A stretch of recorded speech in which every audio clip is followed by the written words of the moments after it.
Julian Strawther closed the door on his Gonzaga playing career, while transfer portal target Grant Nelson did withdraw from the NBA draft. Could the North Dakota State star be Spokane-bound to help replace Strawther?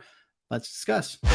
You are Locked On Zags, your daily podcast on the Gonzaga Bulldogs.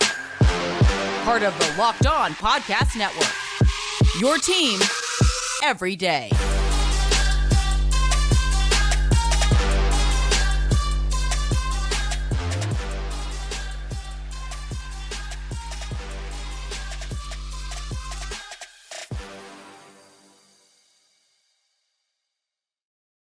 What is going on, y'all? Welcome to the Locked On Zags podcast, part of the Locked On Podcast Network, your team every day. I'm your host and longtime Gonzaga podcaster, Andy Patton, here to bring you news and updates on all things Zag athletics. Today's episode of Locked On Zags is brought to you by FanDuel Sportsbook, the official sportsbook of the Locked On Podcast Network. Make every moment more. Visit FanDuel.com/LockedOn today to get started. Well, Grant Nelson withdrew from the NBA draft and is still available in the transfer portal. We're going to discuss his recruitment and if the Zags are in contention to land him. We're also going to discuss Yvonne Ejim, who is named the Canada Player of the Week for her performance with the senior women's national team. Before we get to all that, though, Julian Strother becomes the first Zag besides Drew Timme to make it official that he is staying in the NBA draft process. Hopefully, for Zag fans, he is the last player to make that announcement. But as we're recording this at 7 p.m. on Tuesday evening, neither Anton Watson or Malachi Smith have made an announcement about their intentions going forward. By the time you're listening to this, perhaps we will have had that announcement. Thursday's episode will cover whatever decision those two players make. But since we're still waiting, we're going to talk about Julian Strother. And look, this shouldn't be a surprise. I'm sure there are people out there, some of you who are new listeners, some of you who may even be everyday listeners who were holding out hope, had some optimism perhaps that Julian Strother, especially after not testing exceptionally well during the measurement portion of the NBA draft combine and also choosing for whatever reason to not participate in the scrimmages of the NBA draft combine. I think there was a little bit of movement for people who were thinking, hey, maybe this means he's planning to come back to school. It never felt likely. Julian never really hid his intentions to go professional after this season. And while he never outright said it until very recently, it was never really felt like returning was really an option for him. He had made the decision that last year was his final year of college basketball and that he was going to try his hand at the NBA draft. And I don't blame him, because even without participating in the combine, even with, again, some measurement testing numbers that were a little below what you would have expected him to produce, he's kind of a lock to be a second round pick. It's hard to, and mock drafts are not always accurate. And every year there are players who are showing up in mock drafts who don't end up getting selected. So I certainly don't want to jinx anything. I'll knock on wood here to be safe, but Julian feels like a pretty secure second round pick. I have talked about him as being the kind of player I would want to take as a contending team towards the end of the first round. And while I still believe that he carries that kind of immediately playable talent that you want from a player in that range, most of the projections have him between 40 and 50. And I think that seems likely where he's going to end up. This is a really deep draft class. And I think a player of Julian Strother's talent and pedigree normally would be a late first, maybe early second round conversation. But this year, there's just a lot of players kind of in that mold, in that kind of area. I mean, you're looking at two other guys in the WCC, Brandon Pajemski and Maxwell Lewis, who are both kind of in that late first round conversation. And right now it looks like both of them may end up going before Strother in the NBA draft. Whether you agree with that or not is another question. And we will do more intentional, specific, deeper dives into Julian Strother as an NBA draft prospect, because we got all of June to talk about this. That is the big talking point in the month of June. Once we know what's going on with Watson and Smith, once the roster comes a little bit more into focus, we're going to talk a lot about the NBA draft. We're going to talk about Strother. We're going to talk about Drew Timme. If either Malachi Smith or Anton Watson stay in that process, we'll talk about them. If they don't, we'll, of course, talk about just focus mostly on Strother and Timme. But the NBA path for Julian Strawther is very obvious. He's 6'7". He's got the right size to be a modern NBA wing. His three-point shooting is spectacular. He averaged 15 and a half points per game last year. He's a great rebounder. That is something that I've seen show up on his mock drafts when people are discussing him, evaluating him. They talk a lot about that, and for good reason. We all remember how good of a rebounder Julian Strawther was, and that's a skill that translates to the NBA, being able to go get a board, go chase down an offensive rebound for your team, clean up the defensive glass, get your team out in transition. Like, those are skills that translate in the NBA, and we saw with Joel Ejim. Of course, he hasn't quite kind of gotten his footprint stuck in the NBA, but he's put up really big numbers in the G League, and some of the best numbers that Joel has posted as a G Leaguer are on the rebounding side. And he's got more size than Joel. He's got really good rebounding ability, and that outside shooting just really stepped up in a significant way last year, just over 40% on the season. He was a bit streaky at times, but his ability to shoot off the dribble and catch and shoot, like, he was a three-point shooter that wasn't just specialized to catch and shoot threes only, or only being able to shoot off the dribble. He could do a little bit of both.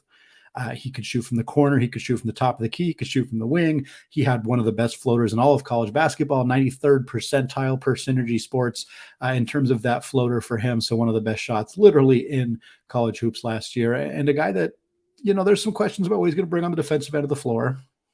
And certainly the testing numbers, the lateral mobility was one of the things that he didn't test particularly well at. Wingspan was good, but it wasn't elite. So there are still some questions there. And I think you look at the NBA right now, and one of the most coveted archetypes for a player is a 3-and-D wing. Julian Strother has the first part of that down, but it's the second part that's kind of the question. If he can prove that he can be a not just fine or average NBA defender, but above average NBA defender, which is not easy to do. If he can get there and be a guy who shoots 37, 38, 40% from deep, suddenly you're a guy who plays 15 to 20 minutes per night, and you have a 10-plus year NBA career. If teams were convinced that he could do that, if teams knew that that was who he was, he wouldn't last till the 40s. He would be a first-round pick. But because there's questions about what he brings on the defensive end of the floor and whether the athleticism translates to him being a above-average athlete, or at least average athlete in the NBA, that's kind of where I think his stock is a little bit murkier, a little bit more in that second round of, hey, we'll take a flyer on him because if the athleticism ticks up, he's suddenly a guy that is going to make our front office look really smart if we drafted him 47th and he plays 10 years in the NBA. That's the kind of guy that I think Julian Strawther is right now. And I think there's plenty of optimism that he will be a guy who lasts in the NBA, but he's still got some work to do in that regard. In terms of how to replace Strother on the Gonzaga roster, we've talked about this extensively. Everyday listeners know that we've been looking for a long time at what next year's roster is going to look like. The most obvious answer for replacing Julian right now is Steele Venters. Steele Venters, the transfer from Eastern Washington. He's 6'7". He's kind of a big guard wing. He was a 40+% three-point shooter at Eastern Washington, averaged about 15 points per game. That is pretty much Julian Strother in a nutshell. I do not think that Steele Venters is a perfect replacement for Julian Strawther. I don't think he is as good of a defensive player, even though I kind of just talked about Julian's shortcomings there. He was a fine college defensive player. I think Venters is going to have to prove it on that end of the floor. I don't think he's as balanced of a scorer. Strawther had that floater game, more of an ability to get to the basket. Venters is going to have to prove that. I think he's more of a standstill shooter, more of a catch and shoot guy than maybe Julian had a little bit more in his bag offensively than I think Venters does. And that's mostly a compliment to Julian and less of an insult to Venters. But I do think that that is an area for Gonzaga where you replace Strother's minutes with Venters and you get some of the same production, but you are still missing certain things. Of course, adding Ryan Nembhard to this team changes the dynamic in a very significant way, and losing Drew Timme changes the dynamic in an even more significant way. So this team is just going to look different. They're going to be a little bit more run and gun, a little bit more tempo, a little bit more out in transition, side to side ball screen actions, less predicated on getting the ball in the post and then just getting out of the way, something that Julian took some time to adapt to and then figured out how to be really good at. Venters isn't going to have to do that because that's not necessarily how this offense is going to be run, at least not by my projections right now. We'll see if Anton Watson comes back. That changes the equation a little bit, but by and large, I think this team is going to be run in such a different way that trying to find a direct replacement for Strother is just not really the way for us to look about it. But it's not just going to fall on Venters. I think that Yo is going to be a huge part of this. Yo and Tui, two of the new guys coming in, they're both kind of 3-4 hybrids. Yo, of course, from South Korea. Tui is from Australia. And I think that they're both guys who could benefit from Strother not deciding to come back. They could play a little bit more minutes. It's a little unclear exactly what their role is going to be. Yo is a guy that some are projecting him to play 25, 30 minutes per night next year and be like the dude. I think that's possible. I would like to see it before I know for sure if that's going to be something that he's capable of doing. But we have to remember, he's not a 18-year-old starry-eyed freshman. He's 21, might be 22 by the time the season starts. I don't know his exact birthday, but he is an older guy who is going to be a little bit more equipped physically from a maturation standpoint to play at this level. Now, adjusting to being in the United States and being in a new offense and the language barrier and all that stuff, those are things that I'm not privy to, that I'm not sure where he's at. It took Rui a couple of years coming from Japan. I don't know how long it'll take Yo coming from South Korea. He has some international playing experience already under his belt, but I think Yo and Venters are the players that are the most to keep an eye on when looking at how is Gonzaga going to replace Julian Strawther on next year's roster. But there are alternative options as well. The transfer portal is not over. There are still players out there. Now, of course, Gonzaga's number of scholarships is going to be determined, by what happens in the next 48 hours with Malachi Smith and Anton Watson. But if the Zags end up with roster spots and they're looking to make some additions, one of the biggest additions they could possibly make just withdrew from the NBA draft. That is North Dakota State's Grant Nelson. He's back on the radar. More coming up on him and what he could bring to this team, sort of as a replacement for Strother, but sort of just as another really impactful offensive and defensive player for Mark Few's team. We're going to talk more about him after a word from today's sponsor, FanDuel. Grand slams, no-hitters, and double plays are back, and there is no better place to get in on the MLB action than FanDuel, America's #1 sportsbook, because right now new customers can step up to the plate with a no-sweat first bet of up to $1,000. Just go to FanDuel.com/lockedon, sign up, place your first bet, and get up to $1,000 back in bonus bets if you do not win. Maybe you Zag fans want to bet on Marco Gonzalez to get a win for the Mariners, or perhaps you want to bet on Eli Morgan to get a save for the Cleveland Guardians. Either way, don't miss your chance to get a no-sweat first bet of up to $1,000 when you join FanDuel today. Just go to FanDuel.com/lockedon to sign up. FanDuel, an official partner of Major League Baseball. All right, folks, want to thank every single one of you for making Locked On Zags your first listen or your first watch of the day. Special shout out to those of you who are everyday listeners as well. Coming up this week, you all know what's coming up this week. We're talking Anton Watson and Malachi Smith. We are just a few hours out, as many of you are listening to this, to determining whether those two guys are going to come back to Gonzaga or stay in the NBA draft professional ranks process. We're going to talk about that on Thursday's show. We're going to continue to talk about what it means for the roster. We're going to continue to look at transfer portal updates going into June. We're also going to talk about the Gonzaga to the Big 12 rumors. They're heating back up. What does this mean for Mark Few's team? What does this mean for Gonzaga as a university as a whole? Could Gonzaga and UConn form a powerhouse basketball conference in the Big 12? We'll cover all of that on a later date as well. For now, though, I want to talk about Grant Nelson. Because Grant Nelson, when he entered the transfer portal in May, and again, you everyday listeners, we talked about Grant Nelson multiple times on Locked On Zags. There's a whole episode dedicated to him. You can go find that in your feed. Most of the information is still up to date. But the big question when Nelson entered the transfer portal was whether he was even going to actually transfer. Because he, like many other players who entered the transfer portal, also declared for the NBA draft. And a handful of those players are just now deciding to withdraw from the NBA draft process, which kind of means that their part of the transfer portal season is just starting. And Nelson admitted this when he was asked about it at the combine. He basically said, hey, I haven't really even started considering what schools I might go to because I'm locked in on the NBA draft process. And I respect that. I get it. Your goal is to play professional basketball at the NBA. Why would you spend time where you're trying to promote yourself, you're trying to work out and showcase the best version of yourself as a basketball player? You don't need to spend time thinking about, well, what is my backup plan? What am I going to do if this doesn't work? Just go out there and do the dang best that you can in front of those scouts, in those scrimmages, at those measurement tests, and then make a decision after that. And that's what Nelson ultimately did. He decided, hey, I do want to come back to school. He probably did not get the feedback that he was looking for, which I am not super surprised by. Grant Nelson put up really big numbers at North Dakota State last year, 17.9 points per game, 9.5 boards, 2.1 assists, 1.7 blocks. He shot 60% on two-pointers. He did only shoot 27% from three, though. And the Summit League competition was just not that great. And I think that that's what is kind of holding him back. He doesn't appear from his measurements and his testing, as well as just from the eye test, to be an elite high-level athlete. And a lot of his dominance in the Summit League for North Dakota State was probably related to the caliber of opponent that he was playing. And so for him, NBA scouts were probably like, hey, we're not sure what you bring at this level against this caliber of opponent. Go play at a high major program. Go play somewhere else and show us that you can do that. Because if you go down and play at Arkansas or Gonzaga or Florida State or Kentucky or any of those programs that are interested in him, and you shoot 35% from three, and your athleticism doesn't appear to be a hindrance, and you're still a rim protector, and you're still doing those things that make you a coveted, valuable asset in the NBA, all of a sudden you're going to be drafted. This year, you probably wouldn't have been drafted. He could have fought his way through a two-way contract, G League, maybe ended up making the NBA that way.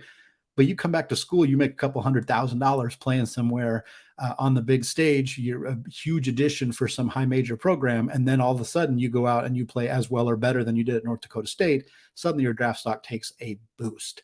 And that's, I think, what ultimately led Nelson to make the decision that he made. And now he's got another really big decision ahead of him, because choosing to pull out of the NBA draft is already a hard decision, but it doesn't get any easier now, because now you got to pick which of these high-level programs is going to be the place that Grant Nelson dons a uniform for next year. We mentioned a few of the schools that have shown interest in him. Kentucky. I have to imagine Kentucky's really involved at this point, because their offseason has not gone according to plan. Hunter Dickinson did not commit to the Wildcats. Oscar Tshiebwe is still in the draft process as I'm recording this podcast. Antonio Reeves still in the draft process. CJ Frederick transferred. They lose Cason Wallace to the NBA draft. Chris Livingston to the NBA as well. Like, this is a team that lost most of their talent from last year's roster. Adding a player like Grant Nelson would be monumental for helping Calipari and his team get back on track. Florida State is another team that has reached out and showed some interest. Miami, that is a really, really nice fit for him. They have a really tremendous guard group on that team, with Nigel Pack coming back to school, with Wooga Poplar taking on a bigger role. The Canes are going to be really good once again under Jim Larinaga. Arkansas, this is kind of the most obvious fit for Grant Nelson. The Hogs have added so many guards in the transfer portal process, but they have not added a big-time big up to this point. Adding Grant Nelson to the group of guards that this team has, especially if they get somebody like Jordan Walsh back, that's going to make Eric Musselman's team potentially a top 5 preseason team and a legitimate national championship contender. Nelson is that kind of player. Can he compete in the SEC? We'll see. We'll see. That's what would be the question that would have to be answered. But if he can play up at that level, and look, Baylor Shireman came out of the Summit League last year. He played at South Dakota State. He transferred to Creighton. Guess what? His numbers didn't take much of a hit at all at Creighton. So I think that making this assumption or having this fear, like, certainly you have to see it. You have to see a player prove that they can play up at the next level. This applies to even like Steel Venters at Gonzaga, but most of the time they can. Most of the time it doesn't present a huge problem. Sometimes guys aren't quite as effective, which is not surprising. But for Grant Nelson, like, a move from the Summit League to the SEC is a big one. And if he does go to Arkansas, there's going to be a lot of pressure on him to really prove right away that he can do that. And then, of course, there's Gonzaga. And the Gonzaga fit is interesting to me because we've heard that the program has reached out to him, but we don't really know the extent of their interest level, whether it's Nelson who's more interested in Gonzaga, whether it's Gonzaga more interested in Nelson. I just don't have a lot of intel on that. And certainly Nelson withdrawing from the NBA draft is something that, as I'm recording this, is only a few hours old in terms of information. So we'll probably find out more as it goes on. But Nelson, and he's not as good as this. I don't want to make this direct comparison, but there are Chet Holmgren comparisons, in the sense that Grant Nelson plays the 5 on defense. He is a rim protector. He plays under the basket. That is his defensive home, but he's not necessarily a 5 on offense. And that's how the comparison to Chet Holmgren comes up, because Holmgren didn't really play the 5 on offense. Drew Timme played the 5. Holmgren played the 4. Sometimes he kind of played the 3. Like, he was just that versatile to play different roles. Nelson would be Gonzaga's rim protector if he were to come to Gonzaga. That is the role that he would take on, because there is nobody else in that role. Graham Ike, not a rim protector. Anton Watson, not a rim protector, far more valuable as a perimeter defensive player should he return. Ben Gregg, I think, is going to develop into more of a rim protector, but I'm not sure he's there yet. Maybe he steps into that role more so next year, but he's undersized to be a team's primary rim protector. He's just not big enough to do that. Caden Perry, Braden Huff, I don't know enough about Braden Huff as a defensive player to know if that's a role he could step into. Caden Perry, the health is just a huge question mark for him. So if Nelson were to show up, guy who averaged just under 2 blocks per game last year, that's your rim protector. Where his role is on offense, much more difficult. I laid out multiple starting lineups that I think you could see if Grant Nelson were to commit to Gonzaga. The first one, Ryan Nembhard, Steele Venters, Grant Nelson, Anton Watson, Graham Ike. This team is huge. Huge. Steele Venters is 6'7". He's your 2. Grant Nelson is 6'11". Anton Watson, Graham Ike are both 6'9". So your second shortest guy is 6'7". That would be a huge lineup. You'd have Nolan Hickman coming off the bench. You would have Yo coming off the bench. You'd have Ben Gregg coming off the bench in that situation as well. But there are a ton of other starting lineups that could happen here. You could go Nembhard, Hickman, Venters, Watson, Nelson. That would have Ben Gregg and Graham Ike coming off the bench, as well as Dusty Stromer. Nembhard, Hickman, Yo, Nelson, Watson.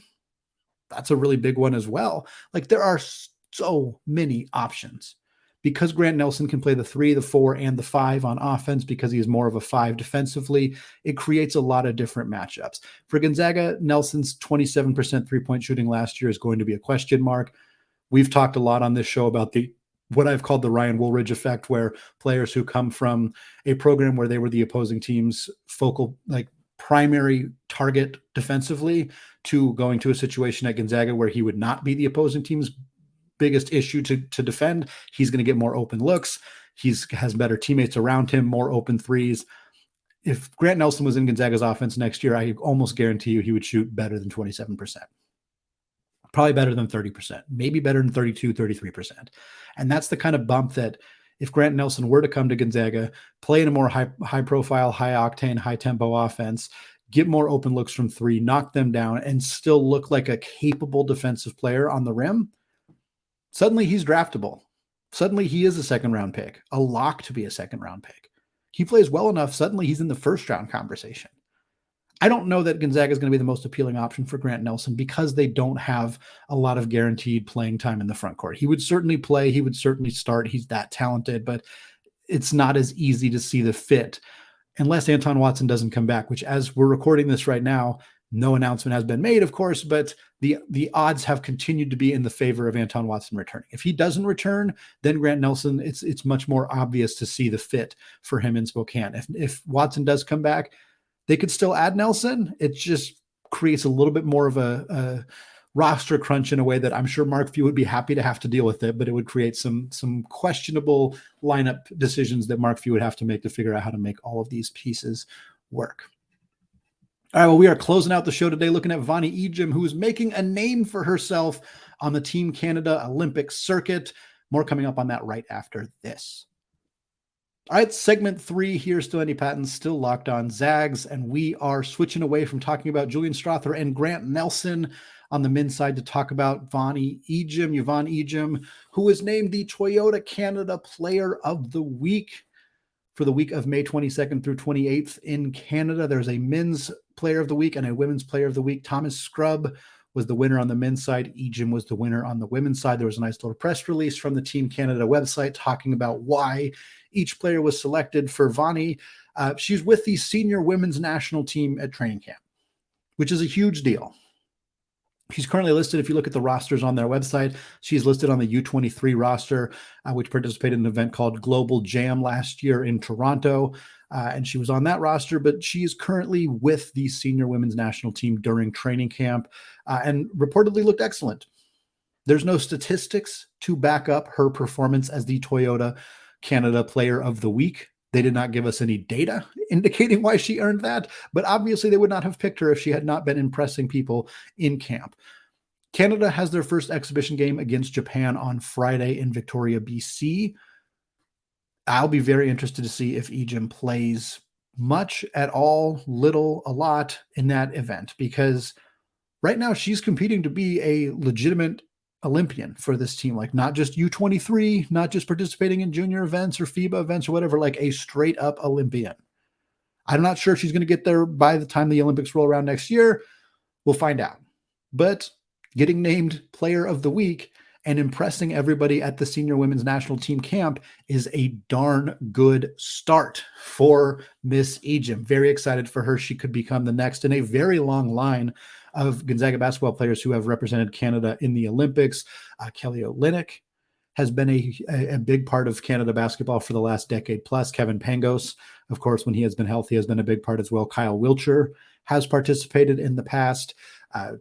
Brandon Clark and Andrew Nembhard are both able to participate with Team Canada. Clark has never really had a lot of connection to his Canadian roots, so I don't know that he's somebody who's going to participate. Nembhard, I think, could very easily be somebody who participates. Last year, he didn't quite make the cut, but after such a tremendous rookie season, I think it's very possible that we see Nembhard, assuming he wants to, and that's part of the equation. You have to want to be involved in your country, in your home country's Olympic processes. But if Nembhard wants to be involved, I think that they're going to take him with open arms, especially after what he did last year. So we're continuing to see this pipeline of Gonzaga basketball players who are from Canada succeeding, not just at Gonzaga, not just in the professional rankings, but in representing their country on the world stage. And I think that's extremely cool. I think it's awesome to see Yvonne, who was one of the best mid-major players in all of college basketball last year. She almost won the Becky Hammon Award, which is given to the best mid-major player. She averaged just under 17 points a game last year. She's coming back. And this women's team, we've talked about it a handful of times for those of you who listened to the episode. It was an interview with Callie Stokes, guard on the women's team. This was last Friday's episode. If you haven't listened to it, go check it out. It was an awesome interview. It was so much fun to get a chance to talk to her and her experience being at the 3X Nationals, the 3-on-3 tournament, alongside Brenda Maxwell, alongside Esther Little, and alongside Yvonne Ejim. So another experience for her, another feather in her cap, getting to participate in so many different tournaments and off-season events and getting to play with her teammates and getting to represent her country. And it's so cool to get to see these women's basketball players getting more opportunities to play with each other outside of the regular season, which Callie and I talked about how much that builds camaraderie, that builds trust, that builds communication. And even in a 3-on-3 tournament, learning how to play 3-on-3 basketball with your teammates only makes you better in a 5-on-5 setting. And that was a big part of our conversation. But for Vonnie, like getting to play with your teammates in that setting, getting to play with the best Canadian basketball players on the planet is a tremendous advantage for her as well. And you know, I mean, the Trung twins got to go to the Southeast Asian Games and represent Vietnam in a 3-on-3 tournament. And we're continuing to see this women's team branch out, play in international tournaments, represent their home countries. They're going to go on this international trip to Greece and Montenegro this August. Like, this team is doing so many things to expand their reach to a worldwide audience, to help these players get a chance to play with each other and represent their home countries, and to get better as basketball players individually and collectively as a team. Lisa Fortier has put together a tremendous roster of talented players from all over the world and has found ways to get them to not only jive with each other, but to continue to play with each other over the offseason and continue to grow and develop and mature and get better as teammates, as players. And it's going to pay off. It's going to pay off. This is going to be a really good season for the Gonzaga women's basketball team. It's hard to not feel optimistic after they return just about everybody from last year's team, after they get so much experience playing together over the offseason, getting better as individual basketball players. Yeah, the WCC is going to be a little weaker next year. Portland lost a whole bunch of transfers. BYU's not even in the conference anymore. So they're going to have to do some serious work in the non-conference in order to get respected and get a better seed when by the time March Madness rolls around. But this is not a team that anybody's going to want to face in March. I can guarantee that with the amount of experience that this team has and the amount of camaraderie and overall just time spent playing together, not just on the basketball court for Gonzaga, but outside of that in the various settings that they have played, this is not a team that anybody's going to want to play in March. I'm very excited to see how this season goes for Fortier and the women's basketball team. All right, that is going to wrap us up for today. Don't forget to check out the Locked On College Basketball Podcast. If you have not done so yet, go hit that subscribe button on YouTube for both Locked On Zags and Locked On College Basketball. It takes 10 seconds. It's a big favor to me, your favorite podcast host. You can also find the show wherever you get your podcast. You can leave a review on iTunes. You can hit me with a follow on Twitter. We're going to come back later this week with updates on Anton Watson, updates on Malachi Smith, more on Gonzaga's potential quest to join the Big 12 Conference. All of that coming later this week. For now, though, as always, go Zags.